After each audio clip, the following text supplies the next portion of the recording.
नमस्कार, आप हैं बिहार संवाददाता के साथ और मैं हूं मनोज चतुर्वेदी। अपने कानून के जो ज्ञाता हैं, पटना उच्च न्यायालय के वरिष्ठ अधिवक्ता हैं केडी मिश्रा, उनके साथ बैठते हैं और तमाम छोटी छोटी कानून की जो जानकारियां हैं वो अपने दर्शकों तक पहुंचाने की कोशिश करते हैं। तमाम हमें ऐसे खत भी मिले, बहुत से लोगों ने हमें लिखा कि बेटी का अधिकार, पिता की जो प्रॉपर्टी है, पिता की जो संपत्ति है उसमें कितना है, क्या कुछ परसेंटेज भर है या आधा आधा है, या बहुत से भाई जो हैं देना नहीं चाहते, शादी के बाद माता पिता एक्सपायर हो जाते हैं, देना नहीं चाहते बहनों को अधिकार, तो उसकी क्या कानूनी प्रक्रिया है, या पिता अपने रहते ही वसीयतनामा कर सकते हैं, पूरी प्रक्रिया को जानेंगे।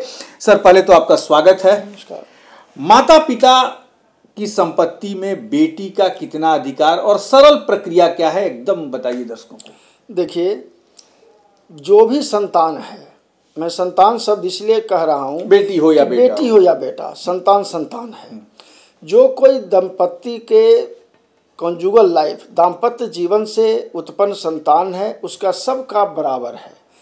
2005 में कानून में संशोधन किया गया। संशोधन करके लाया गया बेटा हो या बेटी समान अधिकार। अगर जो वही दंपत्ति अपने अर्जित, स्व अर्जित या खानदानी संपत्ति छोड़ करके मरते हैं, मैं मरना शब्द प्रयोग किया हो, जो कि दिवंगत होने पर समान अधिकार बेटा और बेटी का है। कोई इफ बट उसमें नहीं है कि भाई है, बेटा है तो उसका अलग है और बेटी है तो उसका अलग है। एकदम समान, इक्वल शेयर, बराबर का अधिकार है और वो उनको मिलता है या कानून कहता है। मतलब पिता की जो प्रॉपर्टी है उसमें तो दोनों का अधिकार है ही है, दादा से भी जो प्रॉपर्टी पिता को मिली है उसमें भी अधिकार उनका है। बिल्कुल, इसलिए कि जो भी दंपत्ति हैं वो तो दिवंगत हो गए, तो वह फिर हो गया इंसेस्टर प्रॉपर्टी हो गया, वो भी फिर खानदान का हो गया। तो एक संपत्ति, सपोज दैट कि कोई दंपत्ति है और संपत्ति खरीद लिया, तो जीवन भर उसी का अधिकार है, उसमें बेटा और बेटी कोई डिस्टर्ब नहीं कर सकते, चूंकि वह सेल्फ एक्वायर्ड प्रॉपर्टी है। और जो इंसेस्टर प्रॉपर्टी है, जो खानदानी प्रॉपर्टी, अब ये दिवंगत जब दंपत्ति हो गए, ऐसी स्थिति में उसमें जो बेटा हो और बेटी सबका इक्वल शेयर है, चाहे शादीशुदा हो या नहीं हो, उससे कोई मतलब नहीं है। जब किसी गर्भ से बच्चा या बच्ची उत्पन्न हो गया, उस दंपत्ति में उसका समान अधिकार प्रॉपर्टी में हो गया, चाहे 1 रुपया हो या लाख रुपया, उससे कोई मतलब नहीं है। बहुत सी बेटियां पूछती हैं कि शादी के बाद भाई कहते हैं कि ना आपका अधिकार नहीं है, तो क्या कुछ ऐसा भी है कानून वगैरह कि क्या नहीं, विवाह के समय तुमको इतना दे दिया गया था, वही तुम्हारा जो है तुमको हिस्सा मिल गया, ऐसी बातें आती हैं समाज में सामने कानूनी। बिल्कुल। हाँ। देखिए, विवाह के समय क्या दिया गया न दिया, वो एक उपहार है। उपहार स्वरूप दिया गया वह स्त्री धन प्रॉपर्टी, जो भी हम बहन को, बेटी को, जिस किसी को देते हैं, वह एक उपहार है। उपहार दे देने से अधिकार का कहीं हनन रुकावट नहीं होता है।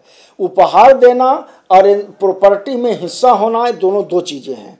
उपहार स्वरूप किसी को कुछ भी दे दिया, शादी के समय खर्च किया है क्या, वो उससे मतलब नहीं है। लेकिन जो कोई दंपत्ति अपना खानदानी या सेल्फ एक्वायर्ड प्रॉपर्टी, स्वअर्जित संपत्ति छोड़ करके मरते हैं, तो बेटा हो या बेटी बराबर अधिकार है, समान अधिकार है उनके संपत्ति में, चल या अचल, दोनों की बात मैं कर रहा हूँ, चल या अचल दोनों संपत्ति में। तो आप समझ गए होंगे, और खास करके बेटियां जिन्होंने हमें लिखा भी है कि पिता की संपत्ति में भाई अधिकार देना नहीं चाहते हैं, तो हमारे वरिष्ठ वकील पटना उच्च न्यायालय की उन्होंने कह दिया कि चल और अचल पिता के द्वारा बनाई गई संपत्ति में तो बेटियों का अधिकार है ही है, पिता के पिता भी, जो भी पिता के पास जो उनके पूर्वजों से मिली हुई संपत्ति है उसमें भी बेटियों का अधिकार है।